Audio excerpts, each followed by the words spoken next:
Tomers Trails action now. You might remember Jim Davidson of Fort Collins. Well, he's headed back to Mount Everest. In fact, he just flew out of DIA yesterday. Well, I caught up with Jim before he left. How long do I have to climb up on the side of this mountain of mine? I think that's what I really like about taking on these challenges in the mountains, is that it puts you in a situation where you have to grow. That's Jim Davidson carrying a heavy pack of Horsetooth rock on one of his final training climbs before leaving for Mount Everest. It's both a process and a grind. I'm lucky enough to even have one shot at Everest, let alone a second shot like this. And so I wanted to make sure that I left no stone unturned. So I decided to do everything I could to train harder, eat better, move faster, trim down the pack weight, and so that if I make it, great. And if I don't, well, at least I'll have no regrets. I've done every single thing I could. It was a huge avalanche and a huge powder blast. We got all out of the tent to see the avalanche. And we got powder blasted from both sides. Here comes another one. That first Everest attempt in 2015 ended when a powerful earthquake shook the mountain.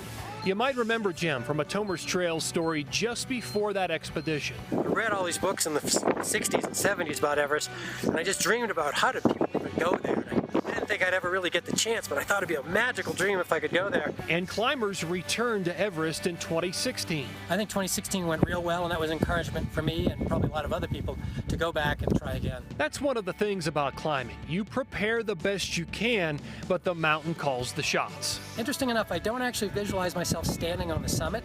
I visualize myself on the ridge with the sun just coming up, maybe 100 yards from the summit. And I think that might be even better than standing on the summit, because we don't climb to conquer the mountain. Nobody can conquer a mountain. And over time, you realize it's not always about the summit. That process of going through it all and 36 years of climbing, and maybe when it all finally comes together and there's 100 yards to go and the sun's coming up and I'm looking along that ridge, that's the magical moment that I'm dreaming of. That dream, ultimately part of a process that Jim grinds out one last time. It's the last 100 yards that you spend years preparing for. And of course, wishing Jim the best, and we will keep up with Jim and his progress as he does his ascent of Everest, and we'll bring that to you here on Daybreak. Which is scheduled for next month, his actual ascent up Everest? Yep. So climbers spend all of April basically just acclimatizing. Right. And then when May comes around, the weather shifts, and you get about 11 days where people can stand on the summit of Everest, and so that's what he is going to be preparing Wait for. for those windows. We're at 5280. Where do you start there when you talk about acclimatization? So the base camp is at 17,000 feet. So above any peak we have here in Colorado, the summit 29,000 and some change. And it's been a couple of years now. Have things changed since that near-deadly experience for him? Yes, he's a whole new person, really. I mean, he was in the best shape I've ever seen him. He is definitely ready for this, and if the mountain lets him go, he will summit.